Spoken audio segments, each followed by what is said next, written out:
Hello dear students, इस lecture में हम लोग थर्मल एक्सपेंशन जो है उससे रिलेटेड कुछ प्रॉब्लम करेंगे, ठीक है।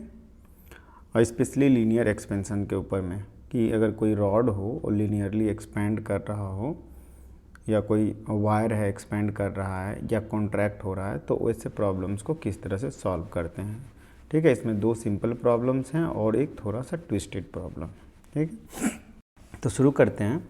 फर्स्ट प्रॉब्लम है, a steel rod is clamped at its two ends and rests on a fixed horizontal base. The rod is unstrained at 20 degree C. अनस्ट्रेंड का मतलब समझ रहे हैं, 20 डिग्री सी पे बिल्कुल फ्री है रॉड, कहीं से कोई उस पर टेंशन नहीं है। Find the longitudinal strain developed in the rod if the temperature rises to 50 degree c. Coefficient of linear expansion दे दिया गया है रॉड का, ठीक है। मतलब ये हो गया, इसको अगर थोड़ा सा एनालाइज किया जाए कि एक मान लीजिए दो एंड इसका फिक्स है, कुछ भी हो सकता है, रॉड है जिसका दो एंड फिक्स है और बीच में मान लीजिए ये रॉड है। अब क्या है कि इसको आपने जब फिक्स कर दिया है और 20 डिग्री सेल्सियस टेम्परेचर था जिससे कि आप बढ़ा करके 50 डिग्री सेल्सियस कर रहे हैं, तो रॉड तो फैलना चाहेगा, ये थोड़ा फैलना चाहेगा, लेकिन क्या है, रिजिड सपोर्ट इसको फैलने नहीं देगा। तो इसके अंदर में क्या आएगा, स्ट्रेन डेवलप होगा, ठीक है। फैलना चाह रहा है लेकिन पकड़ के रखा हुआ है तो उसके अंदर में स्ट्रेन डेवलप हो रहा है। तो अगर ये फ्री होता तो कितना फैलता, मान लीजिए डेल्टा एल फैलता, तो डेल्टा एल बाई ये L0 इनिशियल लेंथ है, यही होगी आपका स्ट्रेन, ठीक है। अब यही स्ट्रेन हमें निकालना है कि कितना है, बाकी सारा चीज़ दिया हुआ है। तो आप याद कीजिए क्या होता है, आपको फॉर्मूला क्या होता है, आपके पास डेल्टा टी पता है, टेम्परेचर डिफरेंस जो है वो 50 माइनस 20 मतलब कि 30 डिग्री सी है, डेल्टा टी 30 डिग्री सेल्सियस, ठीक है। और अल्फ़ा एस मतलब स्टील का अल्फ़ा भी दिया हुआ है, ठीक है। अल्फ़ा कितना दिया हुआ है, 1.2 into 10 to the power of -5 पर डिग्री सेल्सियस, ये भी दिया हुआ है। तो अब ये सारी चीज़ें दी हुई है और हमें डेल्टा एल बाई एल पता करना है, डेल्टा एल बाई एल कितना है ये पता करना है, ठीक है। तो इसके लिए फॉर्मूला सिंपल सा याद कीजिए, क्या होता है, हमारे पास फॉर्मूला है delta L is equal to L alpha delta T, ये फॉर्मूला है। मतलब डेल्टा एल बाई एल जो है वो हमारे पास फॉर्मूला है अल्फ़ा डेल्टा टी। तो सिंपली पुट कर दीजिए वैल्यू, कुछ नहीं करना है इसमें, वैल्यू पुट कीजिए। अल्फ़ा का वैल्यू कितना है, 1.2 into 10 to the power of -5 और डेल्टा टी का वैल्यू है 30, ठीक है। ये हो जाएगा 3.6 into 10 to the power of -4, ठीक है। ये इसका ये रेशियो है तो कोई यूनिट नहीं होगा, ये स्ट्रेन आ गया। तो रॉड के अंदर में ये स्ट्रेन डेवलप हुआ है, ठीक है। लेकिन ये क्या है कि कंप्रेशन है, एक्चुअली इलोंगेट होना चाहता है, फैलना चाहता है, लेकिन ये कंप्रेस हो गया। तो जो स्ट्रेन जो है उसके आगे हम लोग नेगेटिव साइन लगा दे रहे हैं, ठीक है। नेगेटिव का क्या मतलब हुआ कि ये कंप्रेस्ड रॉड है, नेगेटिव मतलब कंप्रेस्ड है, negative sign indicates rod is compressed, ठीक है। Delta L is negative, length बढ़ा नहीं है, अगर फ्री छोड़ दिया होता तो लेंथ इसका बढ़ता, तो मैंने फ्री के बजाय वो कंप्रेस्ड है, ये इसका मतलब होगी, ठीक है। अब नेक्स्ट प्रॉब्लम करते हैं, उसी टाइप का प्रॉब्लम है, सिमिलर टाइप का। Steel wire of cross sectional area 0.5 mm square is held between two fixed support, same type का है।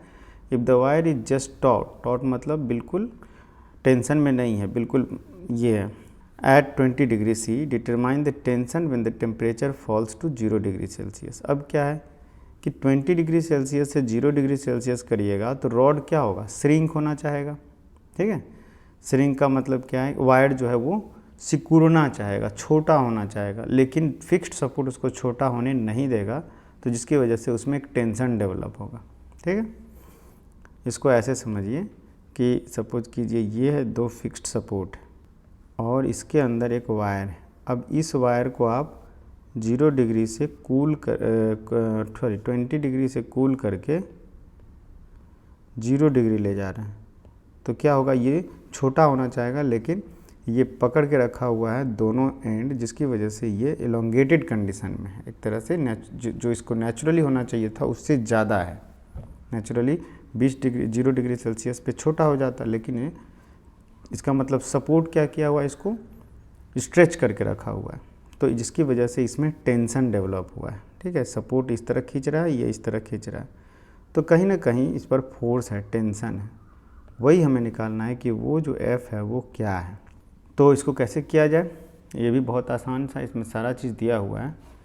एरिया ऑफ क्रॉस सेक्शन इसका दिया हुआ है, area of cross section A equal to दिया हुआ है 0.5 mm²। ठीक है, और हमारे पास फॉर्मूला होता है क्या, F equal to A y alpha delta t, ये फॉर्मूला होता है। तो ये फॉर्मूला पुट कर दीजिए। एरिया है 0.5 mm², y कितना दिया हुआ है 2 इंटू वाई है 2 इंटू 10⁻11 न्यूटन पर मीटर स्क्वायर, और अल्फ़ा कितना है 1.2 इंटू 10⁻⁻5 पर डिग्री C, और डेल्टा टी कितना है 20। बस हो गया, यही टेंशन था। लेकिन इसमें एक बहुत इम्पॉर्टेंट चीज़ है, ये mm² है और ये सारा SI सिस्टम में है, तो इस mm² को आपको मीटर स्क्वायर करना है, जिससे कि आपको न्यूटन में आंसर आ जाए। तो 0.5 इंटू 10⁻⁻6 हो जाएगा ये। ठीक है, फिर इंटू 2 इंटू 10⁻11 न्यूटन पर मीटर स्क्वायर इंटू 1.2 इंटू 10⁻⁻5 पर डिग्री C इंटू 20। कहने का मतलब क्या, ये खुद देखिए कैसे हुआ है कन्वर्जन। 1 mm में कितना होता है, 1 mm इक्वल टू 10⁻³ मीटर। ठीक है, जब स्क्वायर करिएगा तो 1 मीटर स्क्वायर जो हो जाएगा that will be equal to 1 metre square 10⁻³ का स्क्वायर। ठीक है, वो हो जाएगा 10⁻⁻6, ये कन्वर्जन फैक्टर हो जाएगा। ठीक, 10⁻, ये हो जाएगा, तो कन्वर्जन फैक्टर 10⁻⁻6 का आएगा। राइट, खुद से चेक कर लीजिए, और इसको वैल्यू अगर निकालिएगा तो ये कट पिट के आ जाएगा आपको 24 न्यूटन। ठीक, ओके। इसी तरह से थर्ड प्रॉब्लम करते हैं। ये थोड़ा सा ट्विस्टिंग है, हार्ड प्रॉब्लम इसको बोल सकते हैं। HC वर्मा सर के बुक से लिया गया है, ऑल द प्रॉब्लम्स वहीं से लिया गया है, लेकिन ये थोड़ा सा ट्विस्टेड प्रॉब्लम है।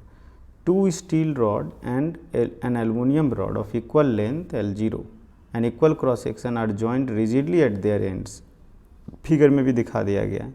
All the rods are in state of 0 tension at 0 degree. Find the length of the system when the temperature is raise to θ°C, और coefficient of linear expansion of aluminium steel दे दिया गया alpha A alpha S, and Young's modulus भी दे दिया alpha N YA and YS। Okay, तो सबसे पहले तो सिचुएशन को एनालाइज करते हैं कि सिचुएशन है क्या, होता क्या है। देखिए, जब इसको आप 0 डिग्री से θ° हीट करिएगा तो स्टील जो है, स्टील का कम होता है कोएफिशिएंट ऑफ लीनियर एक्सपेंशन। तो मान लीजिए स्टील इतना एक्सपेंड होना चाहेगा, तो दोनों स्टील इतना एक्सपेंड होगा, यहाँ पर आके रुकेगा। अगर फ्री है तब, फ्री तो है नहीं, एक ही तरफ दिखा रहे हैं, दोनों तरफ दिखा नहीं रहे हैं। दिखाने के लिए हम इधर भी दिखा देंगे, लेकिन समझाने के लिए एक ही तरफ दिखाना काफ़ी है। मान लीजिए दोनों एलोंगेशन एक ही तरफ दिखा रहे हैं। ओके, तो ये हो गया। और दूसरा बात, एल्युमिनियम जो है वो ज़्यादा एक्सपेंड होगा। तो सपोज कीजिए एल्युमिनियम ये इतना एक्सपेंड होना चाहेगा, ये कब होगा, जब ये एंड फ्री हो तब, लेकिन एंड तो फ्री है नहीं, तो जो भी होगा, इसका मतलब ये हो गया कि ये एल्युमिनियम ज़्यादा एक्सपेंड होना चाहेगा, स्टील कम एक्सपेंड होना चाहेगा। तो लास्ट में होगा क्या, एवरेज मिला जुला करके यहाँ कहीं बीच में दोनों होगा। ये थोड़ा सा इस तरफ खिंचाएगा और ये थोड़ा सा एल्युमिनियम इस तरफ खिंचाएगा, तो बीच का कुछ एक रास्ता होगा। तो सपोज कीजिए कि ये यहाँ पर आकर के दोनों अटकता है। ठीक है, ये एलोंगेट होता है इतना, और ये इतना क्या होता है, ये इतना कंप्रेस होता है एल्युमिनियम। ठीक है ना, चीज़ को ऐसे ये विजुअलाइज करने के लिए मैं बता रहा हूँ, इतना ये सिचुएशन होता है। इसका मतलब ये जो है, सपोज कीजिए ये डेल्टा L है, फाइनली जो इलोंगेशन, फाइनली जो एक्सटेंड हुआ है तीनों रॉड मिल करके एक साथ, वो डेल्टा L है। ठीक है, अब इसमें सवाल ये है कि फ्री होता तो डेल्टा एल S1 इसको बोल लेता हूँ, ये थर्मल एक्सपेंशन की वजह से है, ठीक है। और ये स्ट्रेस की वजह से है, ये डेल्टा एल S2 इसको बोल लेता हूँ, ये स्ट्रेस की वजह से। इसी तरह से यहाँ पर मैं बोल सकता हूँ डेल्टा एल A1 जो कि थर्मल एक्सपेंशन की वजह से है, और इसको बोल लेता हूँ डेल्टा एल A2 जो कि स्ट्रेस की वजह से है, ठीक है। तो यहाँ लिखता हूँ मैं क्या क्या है, डेल्टा एल S1 ये है, क्या है ये, thermal, delta L steel due to thermal, steel में S मतलब स्टील है, राइट। तो ये थर्मल इलोंगेशन मतलब टेम्परेचर बढ़ने की वजह से इतना होता अगर वो फ्री होता तो। इसी तरह से डेल्टा एल S2 जो है ये है स्ट्रेस की वजह से। स्ट्रेस कहाँ से आया है ये खुद समझ रहे हैं, ड्यू टू स्ट्रेस, ठीक है। और इसी तरह से डेल्टा एल A1 जो है वो है आपका थर्मल इलोंगेशन एल्युमिनियम का, और डेल्टा एल A2 जो है वो किस वजह से है, ड्यू टू स्ट्रेस, ठीक है। अब यहाँ पर बहुत इंटरेस्टिंग चीज़ एक है कि ये इंटरेस्टिंग चीज़ क्या है, देखिए कि स्ट्रेन जो है, जो स्ट्रेन डेवलप हुआ है वो कितना स्ट्रेन डेवलप हुआ है स्टील में, और कितना सा स्ट्रेन, मतलब कि अगर फ्री होता स्टील तो वो यहाँ पर आता, यहाँ पर फ्री होता तो यहाँ से एलोंगेट होकर के यहाँ तक आता, लेकिन फ्री नहीं होने की वजह से यहाँ पर आया है, ठीक है, यहाँ पर आया डेल्टा एल S2। इसका मतलब क्या हुआ कि डेल्टा एल S2 जो है, ठीक है, डेल्टा एल S2 जो है, डेल्टा एल S2 जो है वो स्ट्रेन है किसके अंदर, स्टील में। इसी तरह से डेल्टा एल A2 जो है वो स्ट्रेन है किस में, एल्युमिनियम में, ठीक है। तो ये इंटरेस्टिंग चीज़ है और इसी से हम लोग आगे बढ़ेंगे। दूसरी एक और इम्पॉर्टेंट चीज़ है कि इस पर फोर्स जो लग रहा है ये टेंशन में है, ठीक है, क्योंकि इसको एल्युमिनियम खींचे हुए है और ये कंप्रेशन में। तो मान लीजिए ये F स्टील है, तो F स्टील तो दो तरफ से है, हाँ F स्टील दो तरफ से है और एल्युमिनियम एक तरफ से है। तो हम लोग क्या कह सकते हैं इक्विलिब्रियम के लिए, फॉर इक्विलिब्रियम हम लोग कह सकते हैं 2F steel equal to F aluminium, ये तो हम लोग बोल ही सकते हैं। इसका मतलब दोनों तरफ अगर एरिया से डिवाइड कर दें तो ये बन जाता है 2 sigma steel equal to sigma aluminium. Sigma का मतलब है लॉन्गिट्यूडनल स्ट्रेस, ये स्ट्रेस है, ठीक है, स्ट्रेस का एक रिलेशनशिप आया, इक्विलिब्रियम से आया है, ठीक है। तो ये इसका यूज करेंगे हम लोग फॉर्मूला में, ठीक है। अब देखिए दूसरी बात क्या है कि स्ट्रेस क्या होता है। स्ट्रेस होता है आपका डेल्टा S2, स्ट्रेस जो है वो stress is equal to Y, मतलब कि यंग्स मॉड्यूलस इंटू स्ट्रेन, क्योंकि यंग्स मॉड्यूलस का डिफिनेशन है स्ट्रेस बाय स्ट्रेन, ठीक है। तो इसका मतलब कि हम लोग इस इक्वेशन से लिख सकते हैं 2 सिग्मा S, मतलब कि 2 सिग्मा S जो दिया गया है 2 sigma S equal to sigma aluminium. तो मतलब 2 सिग्मा S को लिख सकते हैं कितना, YS इंटू स्ट्रेन, स्टील का जो स्ट्रेन है, स्टील में कितना है delta L S2, this equal to Y aluminium into delta L A2। बस इसी इक्वेशन को अब ढंग से रख देना है। याद रखिए डेल्टा एल S2 जो है, ठीक है, जो स्टील में जो स्ट्रेन है वो डायग्राम से ढंग से देखिएगा आप, तो वो जा रहा है delta L minus delta L S1, ठीक है। और इसी तरह से डेल्टा एल A2 जो है वो है delta L A1 minus delta L, देख लीजिए मैग्नीट्यूड में क्लियरली डायग्राम से आपको दिख जाएगा। और यही वैल्यू हम लोग डेल्टा S2 और डेल्टा एल A2 की जगह पे पुट कर देने वाले हैं। तो 2 कितना हो जाएगा 2YS delta S2, 2YS delta S2 equal to YA delta L A2, मतलब 2YS delta S2 delta L S2 equal to YA delta L A2। अब इसको हम लोग लिख रहे हैं 2YS delta L minus delta L S1 ठीक है। और यहाँ लिखते हैं डेल्टा एल S2, एक सेकेंड स्ट्रेन लिख रहे थे ना, तो stress equal to Y into strain, अच्छा स्ट्रेन है तो स्ट्रेन में यहाँ पर हमने L0 से डिवाइड करना भूल गए थे, वो L0 से डिवाइड होगा दोनों तरफ, तब ना स्ट्रेन बनेगा, राइट। तो डिवाइड कर देते हैं, divide by L0 equal to Y A times delta L A1 minus delta L divide by L0।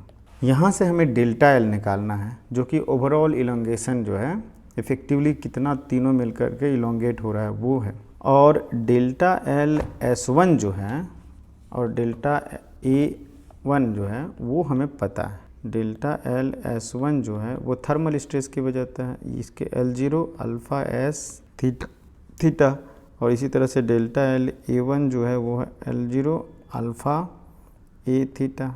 ये वैल्यू हम लोग पुट कर देंगे तो ये हो जाएगा 2YS delta L minus L0 alpha S theta, this equal to YA delta L A1 मतलब कितना हो जाएगा L0 alpha A theta minus delta L. यहाँ से डेल्टा एल निकालते हैं, डेल्टा एल कॉमन ले लेते हैं तो ये हो जा रहा है 2YS plus YA equal to YA L0 alpha A theta plus उधर से आ जाएगा 2YS L0 alpha S theta, ठीक है। तो डेल्टा एल जो हो गया वो हो गया YA, इसमें L0 और थीटा कॉमन ले लेते हैं तो ये हो जा रहा है YA alpha A plus 2YS alpha S divide by 2YS YA, ये हो गया। तो टोटल फाइनल लेंथ कितना हो गया, final length equal to L0 plus delta L, that means this equal to L0 common ले लेते हैं तो 1 plus YA alpha A theta plus 2YS alpha S theta divide by 2YS plus YA। इसमें एक जगह प्रॉब्लम है, थोड़ा सा प्रॉब्लम है, जिससे मुझे लगता है कि प्रॉब्लम को इजी करने के लिए मैंने किया है। वो ये है कि जब हम स्ट्रेन निकालते हैं, यहाँ पर ध्यान दीजिए L0 से मैंने डिवाइड किया हुआ है, यहाँ पे L0 से, ये एक्चुअली एक अप्रॉक्सीमेशन है। L0 तो इनिशियल लेंथ है, जबकि जब आप स्ट्रेन निकाल रहे हैं तो डिनोमिनेटर में वो लेंथ होना चाहिए था जो थीटा टेम्परेचर पे है, और थीटा टेम्परेचर पे जो लेंथ है वो स्टील का होना चाहिए था कितना, L0 plus delta L S1 होना चाहिए था, ठीक है, इनिशियल L0। और एल्युमिनियम के केस में होना चाहिए था L0 plus delta L A1 होना चाहिए था, ठीक है। तो यहाँ पर मैं ऐसे सिंपली समझाने के लिए कह रहा हूँ कि अगर ये L0 plus delta L S1 होना चाहिए था यहाँ पे, समझे, और यहाँ पे जो है होना चाहिए था delta L L0 plus delta L A1, लेकिन उससे ये प्रॉब्लम बहुत डिफ़िकल्ट हो जा रहा है। इस प्रॉब्लम को इसी अप्रॉक्सीमेशन से बनाया गया है, इनिशियल मान लिया गया है यहाँ पर, ओके। और इसी तरह से आप और भी प्रॉब्लम कीजिए, मज़ा आएगा बहुत सारा प्रॉब्लम करके और आपका कॉन्फिडेंस बढ़ेगा। Okay, thank you.